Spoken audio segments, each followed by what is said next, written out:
Partie 2 de la partie 2 de l'utilisation des IA agents dans HubSpot. Sur la première partie, on avait vu l'agent d'assistance client qui pour moi est un des agents les plus poussés et les plus et à plus haute valeur à l'intérieur du CRM. Donc je vous invite à le voir et à le tester si vous ne l'avez jamais testé. Pour rappel, tous les agents qui sont en bêta sont généralement gratuits et quand c'est pas gratuit, vous avez des crédits qui sont disponibles avec votre abonnement. Généralement, un agent utilise 100 crédits par conversation. Donc là, par exemple, moi, j'ai le droit à 50 conversations par mois. Une fois que mes crédits sont finis, l'agent ne s'exécute plus et le mois prochain, je retrouve tous mes crédits et il redémarre. Là, on va se focaliser sur l'agent qui s'occupe de tout ce qui est raison des fermes et perdues pour avoir une vue globale, un agent de passation d'informations entre deux équipes et un agent d'appel d'offres. Donc, pour rappel, ici, on est dans Breeze, Studio Breeze, et on est dans la marketplace de tous les agents. Et ce qui va nous intéresser, ça va être celui-là, le Dealust Agent, que j'utilise pas mal et qui est gratuit pour l'instant. Donc, une fois qu'on a cliqué ici, on se retrouve tout simplement sur cette vue-là de configuration.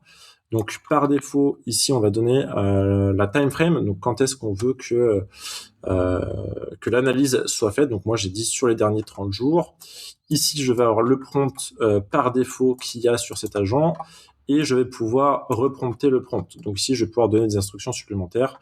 Par exemple, voilà, aiguille-toi par rapport à ça, sur cette ligne de produit, par rapport à cette typologie de client-là. Donne-moi les réponses en anglais parce que ma direction est anglaise, X, Y, Z. Ce que je vais pouvoir faire aussi, c'est qu'ici, je vais pouvoir dire, je vais pouvoir donner des actions à l'agent. Donc, c'est un agent parce que l'agent peut travailler pour vous, faire des choses pour vous. Donc ici, je peux ajouter des outils et par rapport, par exemple, à des instructions supplémentaires, ce que je peux faire, ça va être, par exemple, créer, assigner une tâche à quelqu'un. Par exemple, voilà, sur tous les deals qui ont été perdus depuis plus de, je dis n'importe quoi, 6 mois pour une raison de timeline, alors automatiquement, l'agent crée, assigne une tâche à l'ancien propriétaire du deal. Et ici, ça va être les connaissances de l'agent, donc sur quoi est-ce que l'agent va se baser.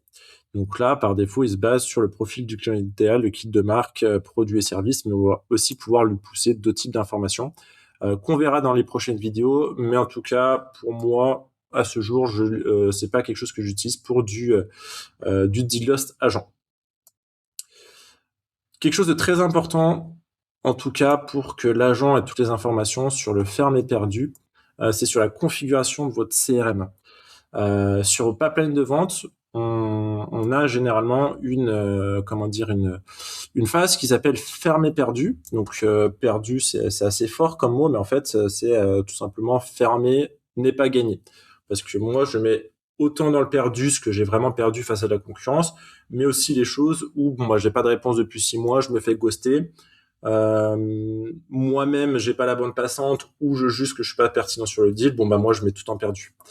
Ce qui est très important en fait, c'est que quand on va glisser un deal en fermé perdu, c'est qu'on ait une petite fenêtre qui s'ouvre et qui donne l'obligation au commercial de renseigner pourquoi est-ce qu'il a perdu sous deux grandes catégories et en dessous sous format texte où il puisse donner le détail de pourquoi est-ce qu'il a perdu.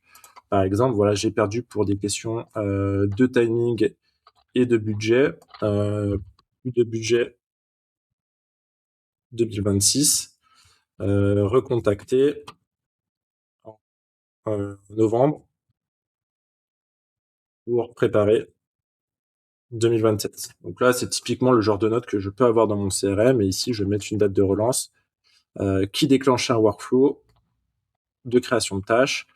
Et donc ça, si vous voulez ce genre de configuration, je vous invite à voir la vidéo qui parle de ce sujet sur la chaîne YouTube. Ou sur l'article de configuration du Sales Pro qui est aussi dans le blog Clax.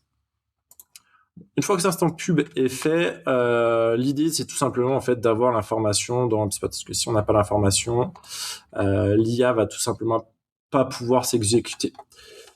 Ici, on a géré des entrées qui permettent d'en avoir beaucoup plus. Donc là, par exemple, je vais donner une entrée par rapport à une timeline.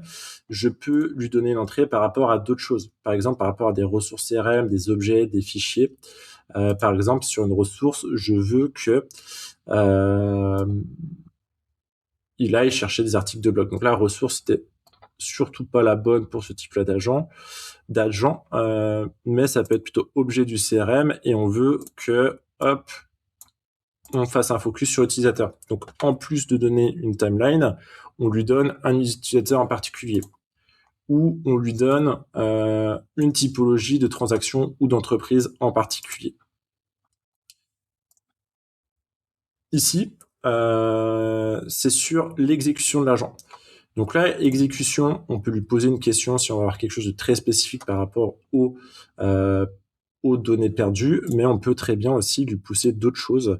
Par exemple, pareil, par rapport à des objets spécifiques, par rapport à un autre prompt texte, par rapport à plein de choses. Donc moi, je vais faire très simple, on va rester là-dessus, et on n'a plus qu'à faire publier l'agent. Donc là, vu que c'est ma data, je vais pas aller plus loin, je vais juste vous montrer un exemple. Qui est celui-là, parce que bien sûr, l'agent, on va pouvoir ensuite le passer sous format PDF. Pour moi, j'ai oublié de vous dire pourquoi c'est un agent qui pour moi est très intéressant. D'un point de vue individuel commercial, moi, ça me permet d'avoir une synthèse très claire. Donc là, par exemple, de ce que j'ai perdu sur Q2 2025. Et pourquoi. Donc vraiment, ça me donne tout l'historique et ça me rappelle un petit peu des éléments et ça va même me donner des recommandations. Deuxième cas où cet agent est super intéressant, c'est au cas où vous avez énormément de deals, énormément de flux gagnés perdus. La direction, le management n'a peut-être pas forcément le temps de pouvoir tout analyser dans le détail. En fait, là, on a un PDF de cette page qui nous donne toutes les raisons et recommandations des deals perdus sur Q2 et sur les 60 derniers jours. Donc ça, encore une fois, c'est une histoire de prompt, mais ici, là, je vais avoir les thèmes dominants, les impacts clés, les recommandations, et ensuite, sur toutes les autres pages, je vais avoir des analyses. Donc là, du coup, la période analysée, tout ce qui est en rouge, c'est de la donnée un peu confidentielle client que j'ai cachée. Donc ça va nous donner les informations. Ici, ça va nous donner des tendances et des thématiques avec notamment des citations de clients, que ce soit via les appels, parce que les appels sont connectés à HubSpot, soit par mail, soit depuis mes notes. Mais en tout cas, ici, je vais avoir les citations exactes par rapport aux deals qui ont été perdus. Donc, notamment plus cher que mon avocat, du benchmark, pas de budget. Ici, on va choisir notre prestataire. Et vraiment, on va tout avoir. Donc, en termes de vision 360, pour moi, c'est un outil qui est très, très intéressant et en termes de data, d'analytics, qui est aussi très puissant. Je vous laisserai analyser. Puis pareil, je suis ravi d'avoir vos retours par rapport à cet agent-là. Je vais faire exactement comme tout à l'heure. Je pensais que la vidéo allait être beaucoup plus courte. Je vous fais 2 autres vidéos pour la partie passation, agent de passation entre 2 équipes et l'agent d'appel d'offres qui est aussi très très intéressant. Surtout que ces 3 agents-là, le Lost, la partie passation et la partie appel d'offres sont gratuites. Donc autant les tester pour voir la valeur. Et quand ça passera en payant jeton à l'utilisation, vous saurez, ok, ça m'apporte de la valeur, on garde, ça m'en apporte pas, on enlève. Peut-être que ça m'en apporte, je suis pas sûr. On garde et puis qu'on n'a plus de crédit. C'est pas vital. Il se réactivera le mois prochain. Je vous dis à tout de suite sur la prochaine vidéo.